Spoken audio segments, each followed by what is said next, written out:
dad badan oo dhaawac ah oo nabar uu ku yaalo ama jab uu ku yaalo ayaa markasta culimada waxay weydiiyaan qaabka loo booraysto. bismillaah, allahumma salli ala sayyidina muhammad wa ala alihi wa sahbihi wa sallim.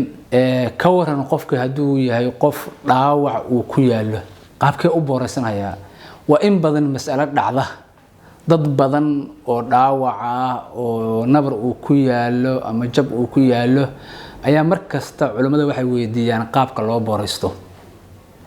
marka qofku marka uu yahay dhaawac oo xibnihii laga booraysan lahaa uu nabar kaga yaalo sida wajiga oo kaleeto, gacmihii oo kaleeto, ama muxuu ahaa lugihii laga weysa qaada lahaa oo kaleeto uu nabarku kaga yaalo, qaabkee qofku u booraysanaya?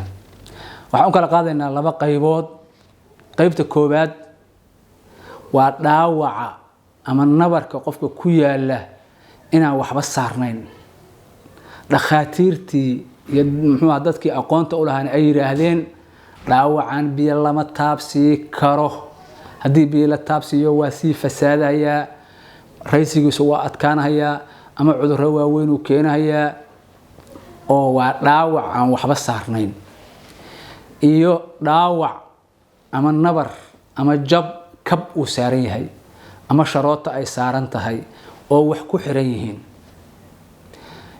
midda koowaad marka oo ah dhaawaca markaan waxba uusan saarnayn, qofka la yiri ishaada iyo nabarkan biyaha taabsiin waxna aysan saarnayn oo dhakhtar lagu kalsoon yahay oo warkaas uu yiraahdo marka uu weyse qaadanayo waa xubnaha saxiixa ah ee fiyow ayuu dhaqahayaa. marka tusaale ahaan kooto nabarkii wuxuu uga yaalaa gacantaas oo kale uga yaalaa, waa tusaale ka wadnaa gacanta uga yaalaa, halkaas ayaa muxuu ahaa nabar uga yaalaa, mana waxna ma saarna.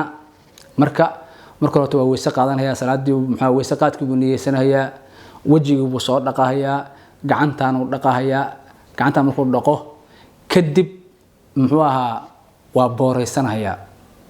wuxuu u booraynayaa meesha muxuu ahaa nabarku ku yaalo ayuu booraysanayaa. macnaa booraysi caadiga ah uu booraysanayaa, sidii loo booraysan jiray ayuu u booraysanayaa. inta saxiixana waa dhaqahayaa, inta saxiixana waa dhaqahayaa, gacanta inta saxiixana waa dhaqahayaa. sidaas ayuu u booraysanayaa qofkaasi. wax salaadana ma soo celinayo maadaama aysan meeshii kab uusan saarnayn, aysan waxba saarnayn.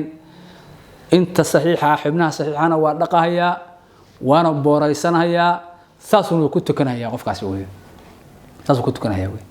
haddii marka dhaawaca kab uu saaran yahay ama sharooto iyo faashad iyo wax lagu xiray oo la yiri muxuu ahaa ma la furi karo, ma la furi karo, waxaa la rabaa in la booraysto. waxaa marka qofkaas booraysanaya laga rabaa oo kabku uu saaran yahay dhowr shay ayaa laga rabaa weey. marka koobaad waxa uu dhaqahayaa xibnaha saxiixa ah ayuu soo dhaqahayaa oo fiyow, xibnaha fiyow ayuu dhaqahayaa. xibnaha fiyow markuu dhaqo ximintii jiranayd ee dhaawaca ahayd marka uu marahayo ayuu booraysanayaa. wajiga iyo labada gacmood ayuu ka booraysanayaa. wajiga iyo labada gacmood ayuu ka booraysanayaa. markuu ka booraysto kadib wuxuu dhaqahayaa muxuu ahaa inta saxiixa ah ayuu dhaqahayaa. inta saxiixa ah ayuu dhaqahayaa. booraysiga uu booraysanayo wuxuu ula jeeday meesha dhaawac ah ayuu ula jeeday, laakiin ximinta inta saxiixa ah oo fiyow oo aan dhaawac ahayn ayada waa la dhaqahayaa. masana wuxuu samaynayaa waa masaxayaa, biyo ayuu wuxuu ku masaxayaa ximinta waxa saaran meesha oo faashadu ay saaran tahay, faashada korkeeda iyo jabka korkiisa ayuu gacanta oo qoyan ayuu biyo ku masaxayaa. kadib wuxuu sii dhammaynayaa weyse qaadka intii u sii hartay ayuu sii dhammaynayaa weey. waa maxay marka farqiga u dhaxeeya labada qaybood markii wax saaran yihiin dhaawaca iyo markii uusan wax saarnayn?